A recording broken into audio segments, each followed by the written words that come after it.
Hit subscribe button and don't forget to press the bell icon for regular updates. Hello दोस्तों, कैसे हैं आप लोग। मेरा नाम है सीए जसमीत सिंह अरोड़ा और बहुत बहुत स्वागत है आप लोग का मेरे YouTube channel CA Jasmeet Singh पे।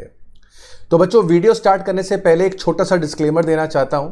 इस वीडियो में हम जो भी चर्चा करेंगे वो प्योरली फैक्ट्स पे है और वो सिर्फ और सिर्फ मेरा ओपिनियन है। अगर आपका ओपिनियन मेरे ओपिनियन से डिफर करता है तो प्लीज कमेंट करके जरूर बताइएगा कि आपको क्या लगता है। तो बच्चों, आज आईसीएआई की नेक्स्ट हियरिंग थी उस पीआईएल के अगेंस्ट जो ऑप्ट आउट नोटिफिकेशन के लिए डाला गया था। सुप्रीम कोर्ट ने लास्ट हियरिंग में आईसीएआई से कहा था कि आपको ये opt out option last exam date तक खुला रखना है। बच्चा जब चाहे तब इस ऑप्ट आउट ऑप्शन को अवेल कर सकता है। तो आप एक ऐसा नोटिफिकेशन ड्राफ्ट करिए जो कि फ्लेक्सिबल हो, जो टाइम रिजिड ना हो।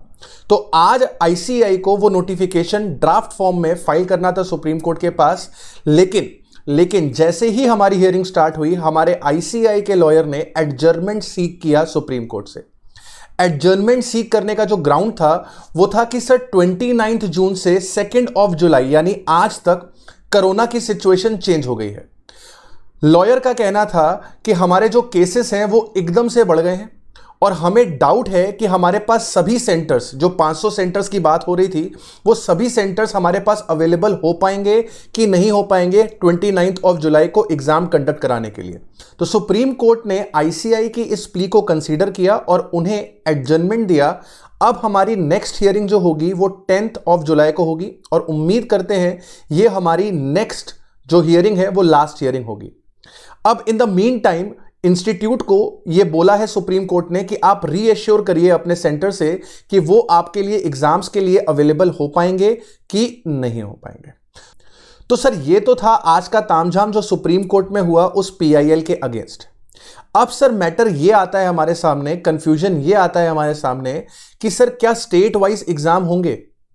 क्या इंस्टीट्यूट पैन इंडिया में एग्जाम लेने की जगह उन स्टेट्स में एग्जाम लेगा जहां पर सेंटर्स अवेलेबल हैं और उन स्टेट्स में एग्जाम नहीं कंडक्ट कराएगा या उन सिटीज में एग्जाम कंडक्ट नहीं कराएगा जहां पर सेंटर अवेलेबल नहीं होंगे? तो मेरा जवाब है आपके लिए इसके लिए कि सर ऐसा नहीं हो सकता। अगर ऐसा होना होता तो आज एक ड्राफ्ट नोटिफिकेशन आईसीएआई ने जरूर प्रेजेंट किया होता। जो फैक्चुअल बात है वो ये है कि सर आईसीएआई को भी क्लैरिटी नहीं है और मुझे यह समझ में नहीं आ रहा है कि क्यों इंस्टीट्यूट इस मैटर को लिंगर ऑन कर रहा है, ये सब जानते हुए भी कि it will be quite difficult for the institute to conduct the examination. भगवान ना करे कोई अनहोनी हो जाती है एग्जाम की वजह से, किसी भी बच्चे को कोरोना हो जाता है, उसके फैमिली मेंबर को कोरोना हो जाता है इस एग्जाम के चलते, तो उसका जिम्मेदार कौन होगा? दूसरा, अगर स्टेट वाइज एग्जाम होने होते तो आज आईसीएआई सुप्रीम कोर्ट में इस बात पे एडजर्नमेंट सीक नहीं करता कि वेस्ट बंगाल और तेलंगाना में, महाराष्ट्र में लॉकडाउन बढ़ा दिया गया है। अगर हम एडजर्नमेंट सीक कर रहे हैं इसका मतलब यह है कि हम पैन इंडिया बेसिस पे एग्जाम लेना चाहते हैं, हमें स्टेट वाइज एग्जाम कंडक्ट नहीं कराना है। तीसरा, यह मेरा पर्सनल ओपिनियन है कि सर आपका किसी भी हाल में स्टेट वाइज एग्जाम नहीं होना चाहिए। जिन स्टेट्स में लॉकडाउन बढ़ा दिया गया है या जिन स्टेट्स की गवर्नमेंट आईसीएआई को परमिशन नहीं दे रही है एग्जाम कंडक्ट करने की, वहां पर रहने वाले बच्चों की क्या गलती है? अगर वो एग्जाम देना चाहते हैं और उनकी गवर्नमेंट एग्जाम नहीं देना दे रही है, इसमें उनकी क्या गलती है? क्यों ऐसा हो कि उनकी बिना किसी गलती के, बिना किसी बात के उनको मना किया जाए कि तुम पेपर ना दो और दूसरे स्टेट वाले बच्चे पेपर देंगे? तो जिनकी स्टेट की गवर्नमेंट अलाउ कर रही है वो बच्चे पेपर देंगे, जिनकी स्टेट की गवर्नमेंट अलाउ नहीं कर रही है वो बच्चे पेपर नहीं देंगे। तो यहां पर जो राइट टू इक्वालिटी है वो ब्रीच होती है। तो मुझे ऐसा लगता है या तो इंस्टीट्यूट पेपर ले तो पैन इंडिया बेसिस पे ले, नहीं तो इसे कैंसिल करें। अब सर आप ये बताओ हम क्या करें? बच्चों देखो, कॉल आपका है कि आपको एग्जाम देने हैं कि नहीं देने हैं, लेकिन इस बात को ध्यान में रखो कि ये जो भी सर्कस चल रहा है, इस सर्कस के चलते आपका जो नवंबर अटेम्प्ट है वो कहीं खतरे में ना आ जाए। तो अराउंड आपके पास 120-130 डेज रह गए हैं आपके नवंबर अटेम्प्ट आने में।